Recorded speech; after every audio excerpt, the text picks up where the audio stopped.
This is Bryce Burge, host of Your Soccer Passport. Thanks for listening to the following broadcast on Public House Media. This is John Lauder, host of The Cheap Seats here on Public House Media. Thanks for listening to the following broadcast on Public House Media. Once you're done with this episode, I hope you'll come check out my show, The Cheap Seats, where we talk about sports from the fans' perspective. A new show comes out every Monday. Don't forget to subscribe on iTunes so you never miss an episode of The Cheap Seats. Thanks again for checking out the following broadcast on Public House Media.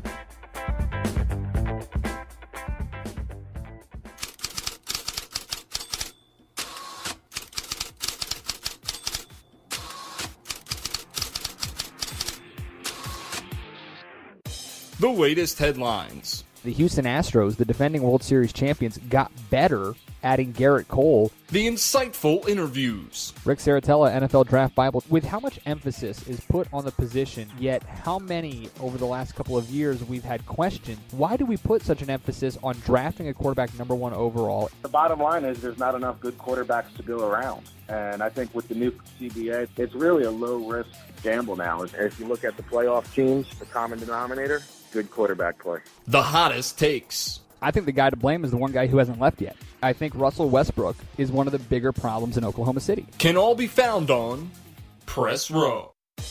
Broadcasting is part of the Public House Media Network.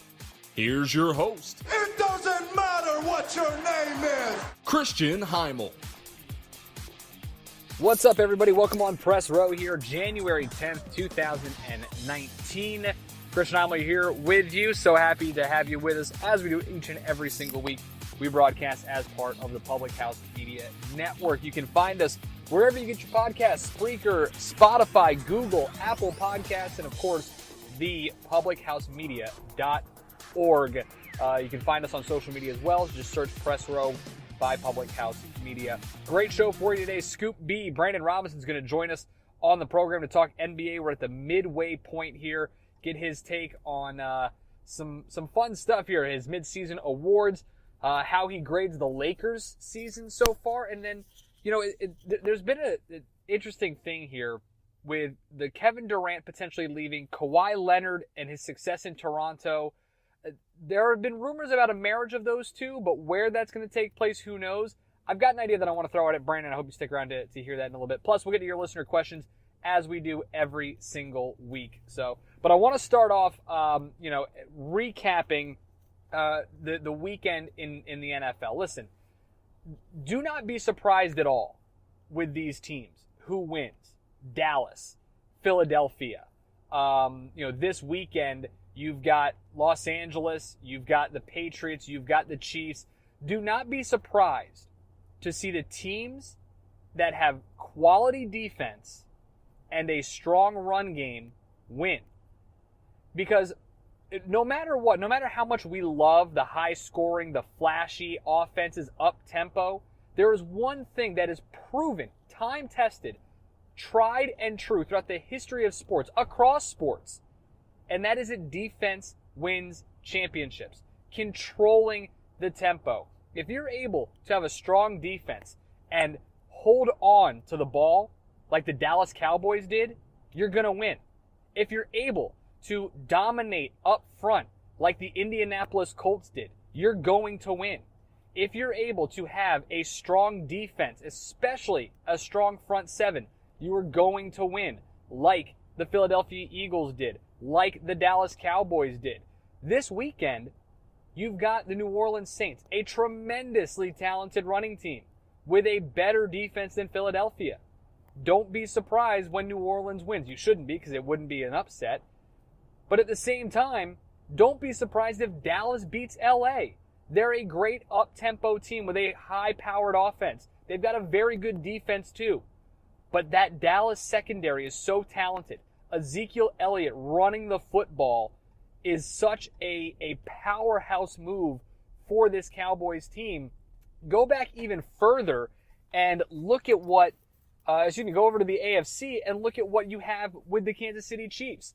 The Chiefs are a different team without a quality running game, without Kareem Hunt there, and it's just Patrick Mahomes. Now, I know they've had some solid guys helping out in Hunt's absence, but their defense, to me, is not as good as that offensive line for the Indianapolis Colts. So do not at all be surprised to see the Colts win this game by running the football, by controlling the offensive line. Same with the New England Patriots. The New England Patriots might be the most upset-prone team this weekend. They might be the only top seed that loses. And it shouldn't be surprising. It might be the least surprising upset, too, because when you look at who they're facing, the Chargers have a great defense.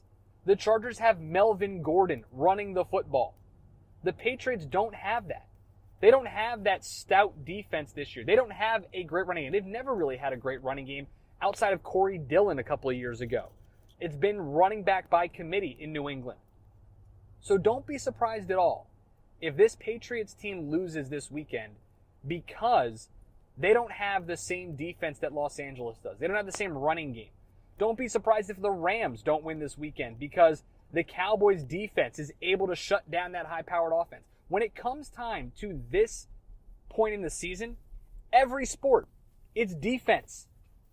It's defense. It's controlling the tempo of the game. Look at the World Series. The Red Sox bullpen was so dominant. Their pitching staff was great. Andrew Benintendi made a phenomenal diving catch to win a series for that team. Defense wins championships. Look at any NHL team, and you ride your goalie. You ride your defense to a championship.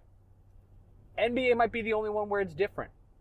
But college basketball is the same way. Even college football. Look at what that Clemson defense did to Alabama. They shut them down. They made Tua look human, mortal. They made Nick Saban look mortal. That's what happens when you stay tried and true. Defense and controlling the tempo. And I know a lot of people say, oh, well, if you're up tempo, you're scoring a lot of points. That's the same way as controlling the tempo. No, it's not. It's completely different. It's completely different. I would much rather have a 9-minute drive that ends in 3 points than a 40-second touchdown pass. Would much rather do that because it's taking away the advantage of your opponents. And just because you have that quick score ability, it's not always guaranteed, especially when you're going up against great defenses. The Cowboys have a great defense, probably the best left in football. The Chargers have a very good front seven, very good front seven. The Eagles still have one of the best defensive lines there is. So don't be surprised if you see those teams win. Indianapolis can run the football with the best of them.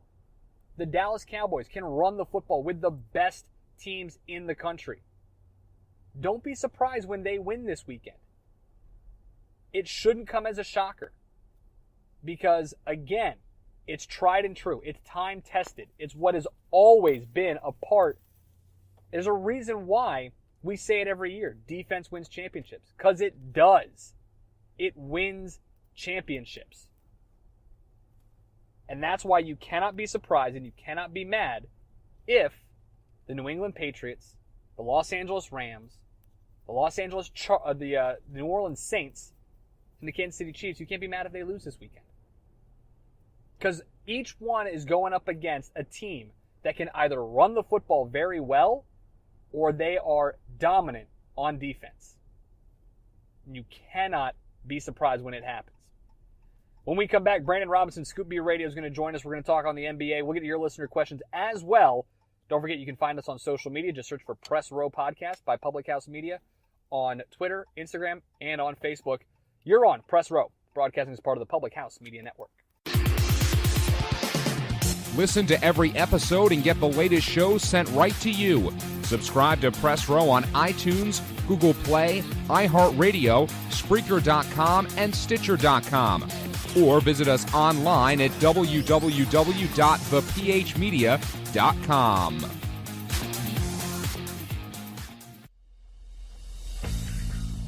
Hey everyone, I'm Matt Coyne. And I'm Jake Holmes. And we host the Friday edition of the Cheap Seats, presented by Squadcast.fm. Make sure you join us every week because we're going to be recapping the biggest headlines from the past week in sports, as well as preview the upcoming weekend so that you know what to talk about, what to expect at your tailgate and viewing parties. Yeah, and don't forget to vote on our poll question on Facebook at The Cheap Seats by Public House Media. And please subscribe to The Cheap Seat on Apple and Google Podcasts, as well as Spotify and more, so you never miss an episode. Yeah, a new episode. It comes out every Monday, Wednesday, and Friday, but you can only catch the C Team with Jake Holmes and Matt Coyne here on Fridays, way up here in the cheap seats, presented by Squadcast.fm here on Public House Media.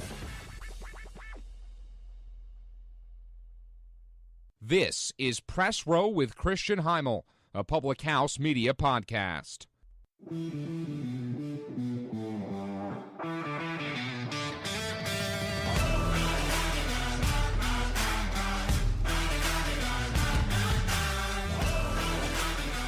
Welcome back on Press Row. Christian Heimel here with you guys.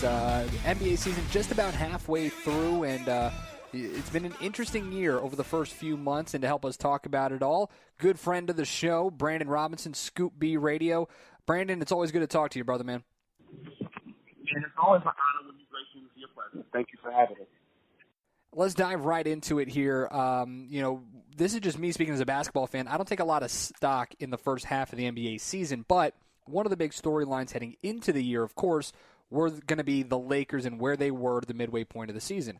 What have you made so far of the LeBron James Lakers here in the first half of the NBA season? It's a complicated question, only because it started off weird. You start off the beginning of the season losing and going just to cusp with the Houston Rockets. And during that moment that Brandon Ingram got suspended, you saw why the Lakers were so high on Kyle Kuzma. And then you also saw Rajon Rondo get hurt, and you see why Lonzo Ball and LeBron play well together. Well, fast forward to December, you've had wins, you've had losses, Luke Mills would like that plus there. And then you have a situation where LeBron hurts his groin during the Christmas game against the Golden State Warriors. And you again see Rajon Rondo be out again.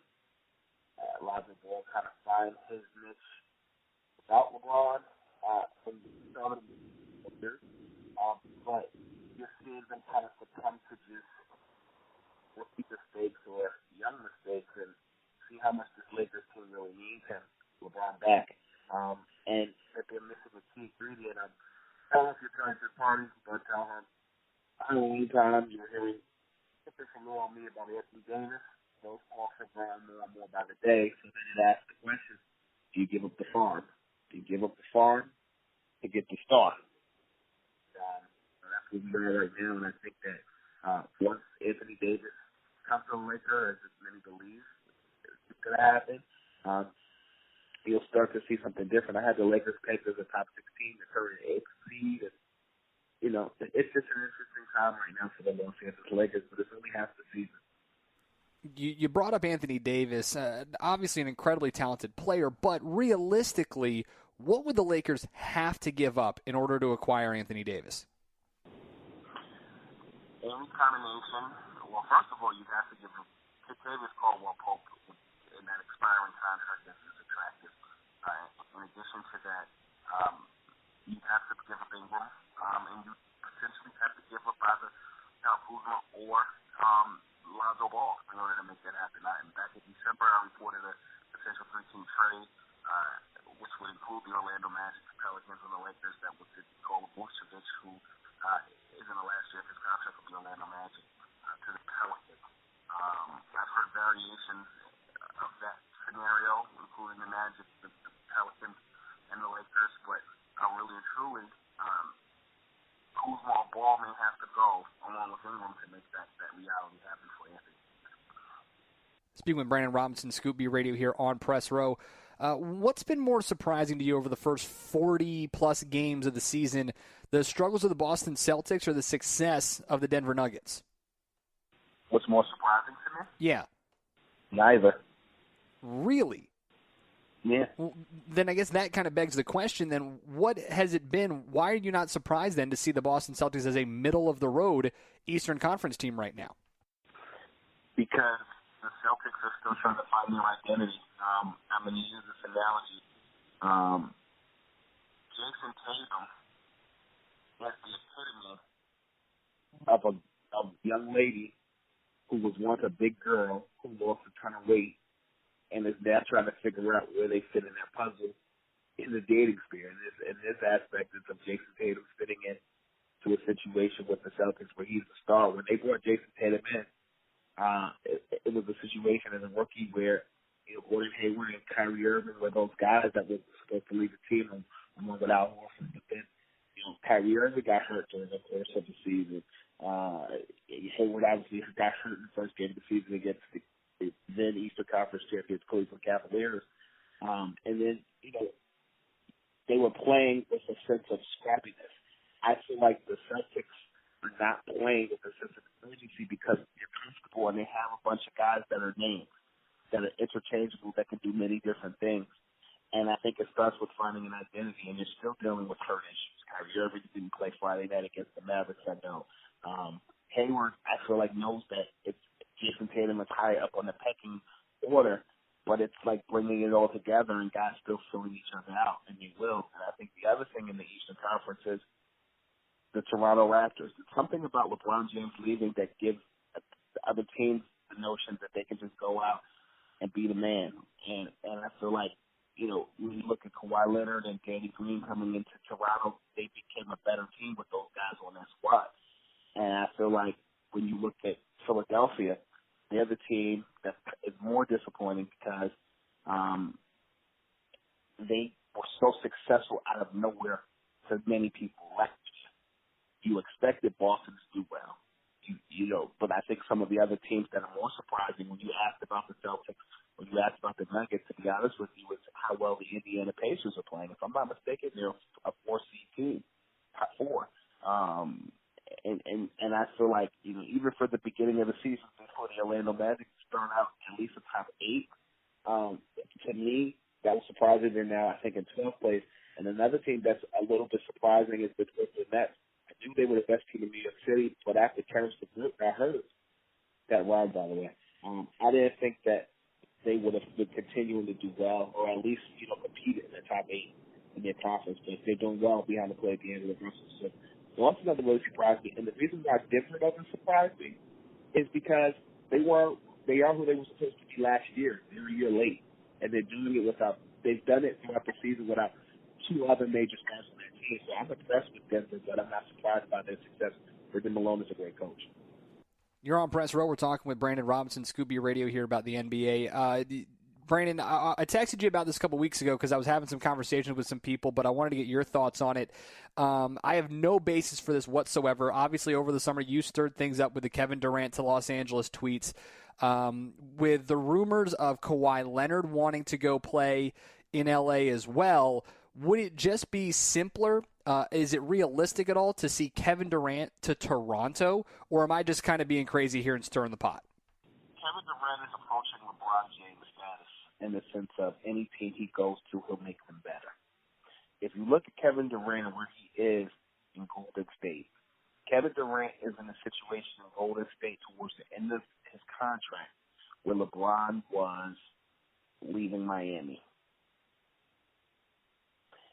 The next team that he goes to will continue to carry on the prowess that is had in winning championships for Kevin Durant. Granted, he partnered with guys and won championships. I don't hate. You save energy, you exert less energy. Going to Toronto was an intriguing thing. I haven't heard anything about it, but I'll tell you why it is at least intriguing. Number one, say the Raptors go to the finals this year, which is legitimately realistic. Number one, it'd be the first time a non-U.S. sports team makes it to the NBA Finals. The Raptors already accomplished being the first non-U.S. sports team to host the All-Star game, but which is, first. But Kevin Durant going to Toronto will cost him nothing. If it's not about, he said, I don't believe it's about making the most money. I actually think that's a small screen. He, like many other players, it's about legacy. It's about winning championships because the money will come. I feel like teaming up with Kawhi Leonard going to Toronto would at least be exciting because you have to have a big three on the team to win a championship and a great supporting cast. Toronto has that. You have Danny Green. You have Kyle Lowry.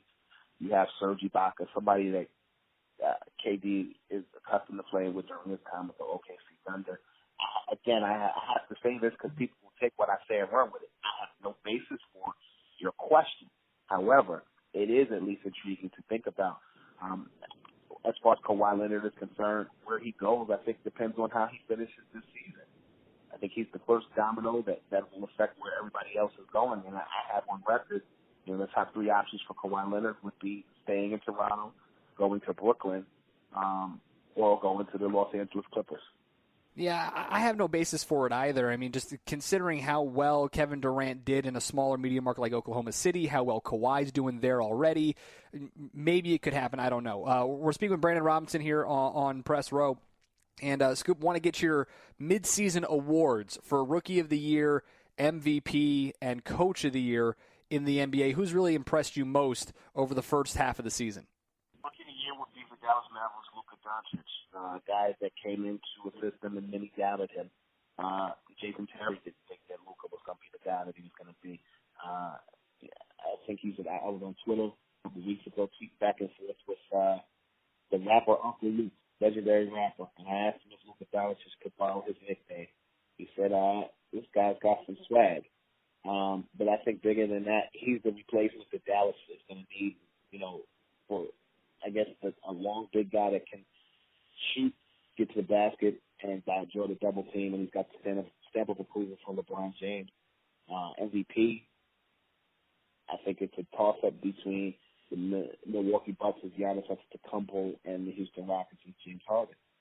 Again, I think Giannis is a year and a half late in realizing who he really is on the team that is the Milwaukee Bucks, and it started with head coach Jason Kidd, and it's carried over to Mike Budenholzer, head coach of the Milwaukee Bucks. And as far as James Harden, when you got Steph Curry copying your move and getting a travel, and you already know what time it is, you know that you get calls that Steph doesn't even get. And their season started out rocky, and it seems like they're getting all the kinks out of it. I mean, you look at Clint Capella, I think the other night, he had about 30 points, 9 rebounds, and a couple of assists and blocks. So it's rubbing off on his teammates. And this is without a healthy Chris Paul and Carmelo Anthony no longer are part of that team. Coach of the Year, I like Nick Nurse, a guy that was selected over Jerry Stackhouse, a guy that I had a Scoopy rating. Jerry Stackhouse led the Toronto Raptors to their G League team to multiple championships within the G League. He goes to Memphis as an assistant coach. He needs a little bit more season, but Nick Nurse was Wayne Casey's top assistant, and they elevated him to head coach. And I've got to add most improved player of the year and or sixth man of the year, which would be Derrick Rose with the Minnesota Timberwolves. I'm very big on Derrick Rose and tweet throughout the season just about what he's done.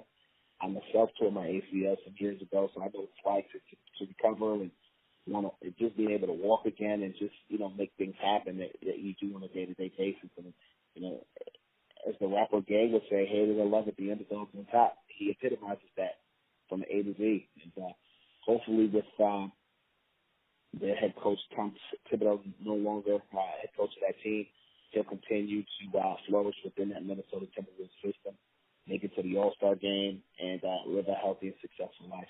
Brandon Robinson, Scoop B Radio. Find him on Twitter @ScoopB. As always, brother man, we appreciate the time. Thank you. My man, I'll talk to you in a minute. That's Brandon Robinson. Look, again, I have no basis for the Kevin Durant thing, but they would have very hard time filling the rest of the roster. It wouldn't cost Kevin any money. Again, if he leaves Golden State, he's going to get the same max deal wherever he goes. But with Kawhi already there, with the team that they have in place in the Eastern Conference where it's easier to dominate, a smaller media market where maybe he doesn't have as much pressure, who knows? I mean, it's just one of those things that it kind of is intriguing to me. I mean, again, you look at their salary cap and where they are. They've got Kyle Lowry. They've got, obviously, they've got Kawhi there right now. But when you're looking at this team, who knows? Denny Green. I mean, you've got these guys set up here for a little bit. So it would be really interesting to see in 2019, 2020, a team that currently, as of right now, with the salaries they have Serge Ibaka, Kyle Lowry, and Kawhi Leonard, Fred VanVleet, Jonas Valanciunas. They've got some spots there that they might be able to actually get Kevin Durant, and who knows with that max deal. But again, no basis for it whatsoever. Just one of those things that I wanted to bring up and see what Brandon thought. All right, when we come back, your listener questions, as always. We'll wrap up shop here in just a little bit. You're on Press Row, broadcasting as part of the Public House Media Network. Want to be part of the show? Go to Facebook and search Press Row Podcast Public House Media, or find us on Twitter and Instagram at Press Row PHM. You can also email the program, pressrowphm@gmail.com. This is Bryce Burge, host of Your Soccer Passport here on Public House Media. After this episode, come join us on a trip around the soccer world as we discuss club and country every Tuesday. Stamp your soccer passport by subscribing on Spotify, iTunes, or wherever you get your Public House Media podcasts. And thanks again for checking out the following broadcast on Public House Media. This is Press Row with Christian Heimel, a Public House Media podcast. And I got my top down driving. And I got my top down driving. What's up, everybody? Welcome back on Press Row. Christian Heimel here with you. We'll wrap up shop like we do every single week with your listener questions. Big thanks to Brandon Robinson for joining us here. It's always fun to talk with him, and he's absolutely right with those end of year, mid-season awards here. Luka Doncic has been phenomenal. And just to watch what the Raptors have done under Nick Nurse has been great. The MVP, I said at the beginning of the season, if the Lakers win 50 games, which they actually might, LeBron could be the MVP. But at the same time, Lakers have proven that they can win without him. So we'll see how it all goes, but should be really interesting. Get to your listener questions here. You can always find us on social media, Twitter and Instagram handles at PressRowPHM. You could email the show, PressRowPHM@gmail.com, or you can find us on Facebook, Press Row Podcast by Public House Media. Max on Facebook wanting to ask, is the NBA better or worse with super teams? The NBA is 100% better with super teams. In fact, I think every sport is better with super teams for one reason and one reason only.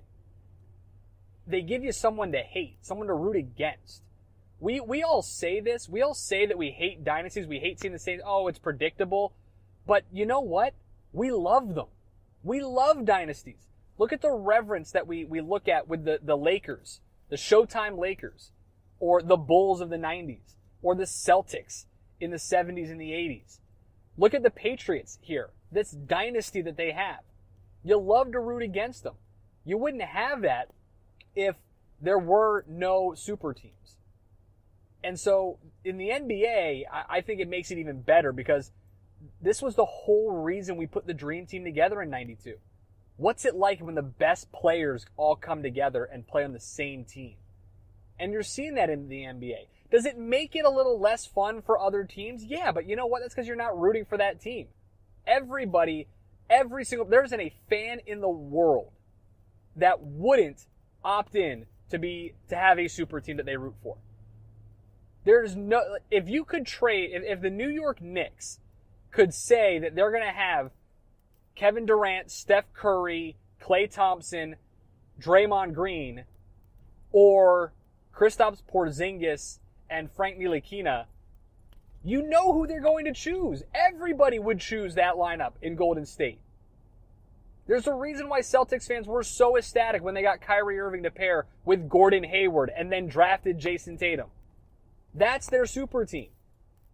Their super teams have always existed in the NBA. The Showtime Lakers, Kareem, Magic, Wilt, Jerry West. Look at the Celtics. with Bird and those teams and Bill Russell. Michael Jordan was on a super team. It wasn't the first one. Could he have won elsewhere? Maybe. Who knows if he could have done it by himself, like LeBron did in Cleveland, even though he had Kyrie Irving. Who knows? But the NBA, and I think sports in general, is so much better when you have super teams because you have someone to hate. You need that. You need people to hate in sports. It can't all just be nice. That's what makes it so amazing. That's what made the Yankees, the core four. That's what made them so great, that they were hated. Everybody wanted to be them. And so you need super teams across sports. I can't be mad about it at all. Joe wants to know, is Alabama-Clemson meeting for a fourth straight year good for football? Yes, it's exactly what I was just saying here about super teams. You need that. It's good because you know what? It elevates everybody else. It forces you to get better or be gone. Accept the fact that you'll never compete. So I love the fact that we're having this for the for the fourth straight year. Look at LeBron versus Golden State in the finals. The fourth meeting was the highest rated of those four on TV. We love that stuff. And it forces everybody else to get better. You don't want Clemson and Alabama playing all the time? Beat them. That simple. Georgia, Auburn, Florida State, Oklahoma, you don't want them. Notre Dame, you don't want them playing in the national title game every year? Beat them. It's that simple. I think it's great when these things happen because it forces everybody else to get better. Absolutely love it. Love it. And I'm signing up for it next year because guess what? They're going to be 1-2 in the preseason poll because Alabama's got the best recruiting class in the country. They bring Tua back. Everybody for Clemson comes back. I think they only graduate, 6 starters for both teams. So get used to it because it's going to happen again. And if you don't like it, maybe your team should find a way to get better instead. Last one here, Tristan on Twitter. AD to the Lakers, if so, before or after the deadline. You heard Brandon talk about it. He didn't make it sound as though it's happening this year because, honestly, if you're the Lakers, there's no reason to give up the farm for Anthony Davis this year, especially if you've got a shot at signing him in free agency. Do I think he ultimately ends up there? Yes, because I think the Lakers will be the ones that have the cap space to do it as opposed to the Celtics. But because of the Celtics, what makes them interesting is with the Kyrie Irving deal, they had to wait a certain time before they could actually even try and attempt to sign or trade for Anthony Davis. So I'll be really interested to see what happens there if the Celtics get involved. But I don't think he ends up with the Lakers this year. I think it could happen in free agency, most definitely. Because again, Magic Johnson even flat out said it. LeBron's success, and LeBron has even said it, his success in LA is dictated on who he's able to get there to come play with him. I think he wants Anthony Davis. I think AD wants to go play there. But I don't think Anthony Davis wants to pull a Carmelo Anthony and go somewhere and everybody else is traded for you, like Carmelo was with the Knicks. Of course you have LeBron James, obviously, but the two of them would need somebody else. Lonzo Ball, Kentavious Caldwell-Pope, Kyle Kuzma, Brandon Ingram. Those guys are too valuable right now for this Lakers team to trade multiple pieces to be able to get Anthony Davis. So do I think he ends up there? Yes, but not until he's a free agent, not until after the trade deadline this year. So should be fun, but we'll see what happens there. As always, appreciate your guys' questions each and every single week. Don't forget to find us on social media, Twitter and Instagram handles @PressRowPHM. Email the show, pressrowphm@gmail.com, or find us on Facebook, Press Row Podcast by Public House Media. You can always find me on Twitter as well, @ChrisHeimel, ChrisHeimall. Always appreciate it. Always love having Brandon Robinson, Scoop B Radio, joining us here on the program. You can find him on Twitter as well, @ScoopB. Don't forget to subscribe, rate, review, share with your friends and family.